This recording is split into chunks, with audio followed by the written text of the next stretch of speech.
instead of giving the same presentation, a lot of times we would condense it and make a more general information meeting. And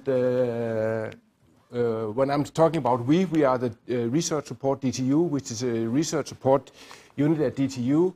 And we are 10 colleagues helping with setting up EU application and EU research support. We are focusing on EU and we occasionally also give advice on other areas.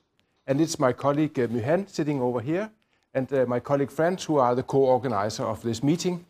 The meeting will be recorded so that we can use this as an information tool on the website for those who might afterwards be interested in seeing something about the cost. What we do in research support is that we help in the application writing process of an application. So we do only what we call pre-award. We do not do post-award administration. That is in the departments. So just to clarify that we do not do research project management, we do grant preparation and grant and development of projects. The program for now is that I'll just give a very brief introduction to the project that I'm currently chairing. It's called BestPrac. And then we have Rasmus Fehrmann sitting down here, our colleague who will talk about the cost action that he is chairing. It's called Extrain on Ionic Liquids. And then we have our colleague Martina Pöhl sitting down here from TU Vienna, who will explain how does the motor room of a cost action work. What is the finance and formal requirements, and what can you do in a cost action? She is a grant holder for a number of cost actions, also BestPrac, and the reason why she is here is because we had a core group meeting in our BestPrac consortium yesterday, or the day before yesterday. And then Myhan will talk a little bit in the end about what is the next, when is the next call for cost action coming up, and what are the formal requirements for that. Basically, the cost action, it's not a cost action that I'm chairing, it is a targeted network. So in that sense, it's a little bit different from the actions in the sense that it is a policy-driven activity decided by the cost themselves. And I have been involved in this because I was chairman of the European Association for Research Managers and Administrators, and we were invited to set up a consortium to develop best practices for research administrators and managers in Europe, together with a number of other stakeholders. The main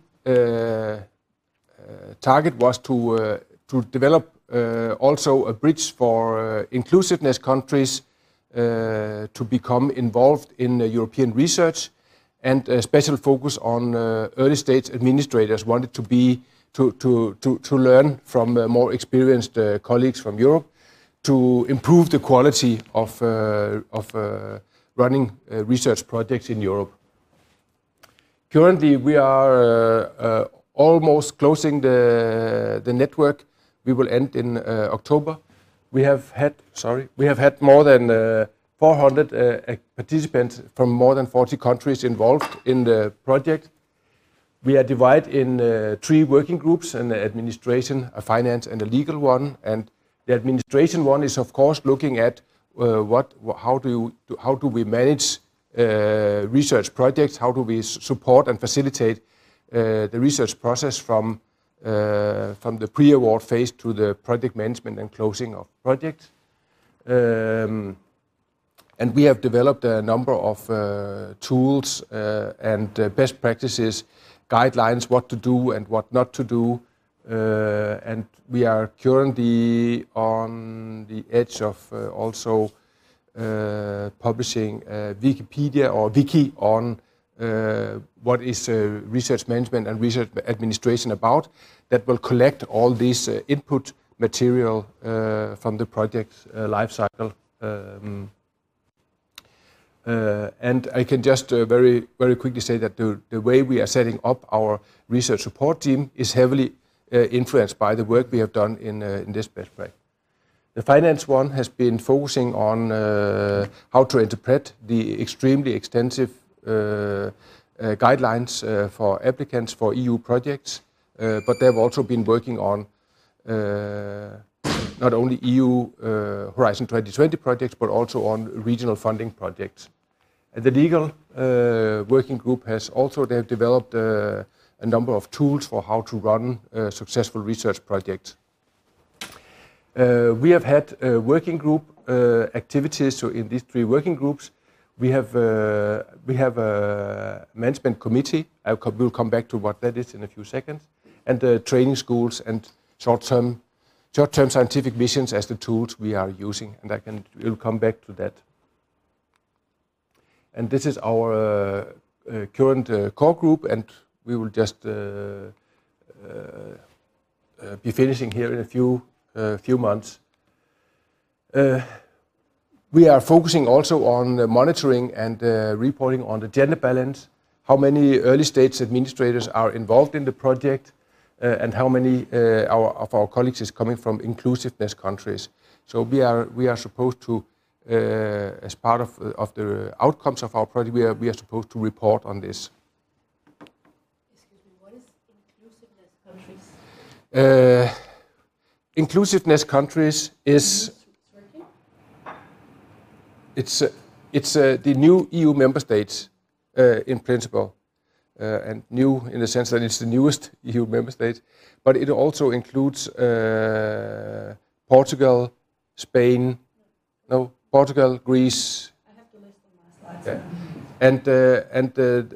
And I really dislike that terminology, because intelligence is equally distributed over Europe. So we are actually on equal terms, but still we have to monitor and report it, and do a special effort to make sure that our colleagues from Eastern and Southern Europe are actively participating in this project to be an enabler for European research. And here you can see the distribution of our countries in Europe, but that is also. We have colleagues from Argentina and also Tunis. Okay, that was what I would say, because then we go into detail in the project, and there's no reason to do that, because a lot of the terms and terminology I've come up with here will be now expanded on a little bit. So I think you will take over now, Rasmus.